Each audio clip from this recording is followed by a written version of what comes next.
पहला पाठ लेवी ग्रंथ अध्याय 23 पद संख्या 1, 4 से 11, 15 से 16, 27, 34 से 37। प्रभु ने मूसा से कहा, प्रभु के पुण्य पर्व जिन्हें समारोह के साथ निश्चित समय पर मनाना चाहिए इस प्रकार है। पहले महीने के 14वें दिन संध्या समय प्रभु के आदर में पास्का है, और उस महीने के 15वें दिन प्रभु के आदर में बेखमीर रोटियों का पर्व है। तुम 7 दिन बेखमीर रोटियां खाओगे। पहले दिन तुम लोगों के लिए एक धार्मिक समारोह का आयोजन किया करोगे और तुम किसी प्रकार का काम नहीं करोगे। तुम 7 दिन प्रभु को नैवेद्य चढ़ाओगे। 7वें दिन तक धार्मिक समारोह का आयोजन किया जाएगा और तुम किसी प्रकार का काम नहीं करोगे। प्रभु ने मूसा से कहा, इस्राएलियों से ये कहो, जब तुम उस देश में पहुंच जाओगे जिसे मैं तुम्हें देने जा रहा हूं, और तुम वहां फसल काटोगे, तो तुम अपनी फसल का पहला पूला पुरोहित के पास ले आओगे। वह विश्राम दिवस के दूसरे दिन उसे प्रभु के सामने प्रस्तुत करेगा, जिससे तुम्हें ईश्वर की कृपा दृष्टि प्राप्त हो जाए। विश्राम दिवस के दूसरे दिन जब तुम चढ़ावे का पूला लाते हो, उस दिन से तुम पूरे 7 सप्ताह गिनोगे। 7वें सप्ताह के दूसरे दिन अर्थात 50वें दिन तुम प्रभु को नए अनाज का नैवेद्य चढ़ाओगे। 7वें महीने का 10वां दिन प्रायश्चित दिवस है। उस दिन तुम लोगों के लिए धार्मिक समारोह का आयोजन किया जाएगा। तुम उपवास करोगे और प्रभु को नैवेद्य चढ़ाओगे। उसी 7वें महीने के 15वें दिन प्रभु के आदर में शिवर पर्व प्रारंभ होगा। वह 7 दिन तक मनाया जाएगा। उसके प्रथम दिन धार्मिक समारोह का आयोजन किया जाएगा और तुम किसी प्रकार का काम नहीं करोगे।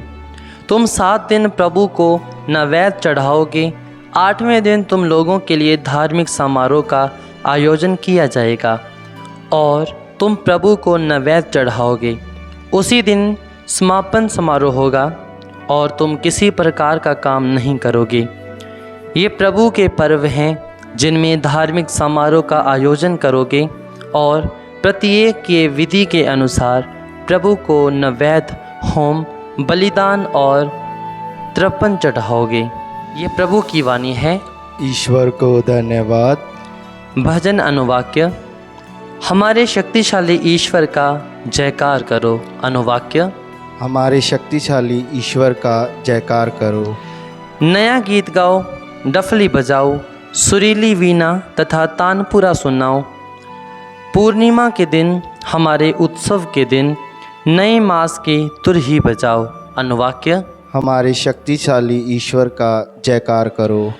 ये तो इस्राएल का विधान है, याकूब के ईश्वर का आदेश है। जब वह मिस्र के विरुद्ध उठ खड़ा हुआ तो उसने यूसुफ के लिए एक नियम बनाया, तुम लोगों के बीच कोई पराया देवता ना हो। तुम किसी पराये देवते की आराधना मत करो। मैं ही तुम्हारा प्रभु ईश्वर हूँ। मैं ही तुम्हें मिस्र से निकाल लाया। अनुवाक्य। हमारे शक्तिशाली ईश्वर का जयकार करो। जय घोष। हालेलुया। अनुवाक्य। हालेलुया। प्रभु का वचन सदा ही बना रहता है। उस वचन का सुसमाचार आप लोगों को मिल गया है। अनुवाक्य।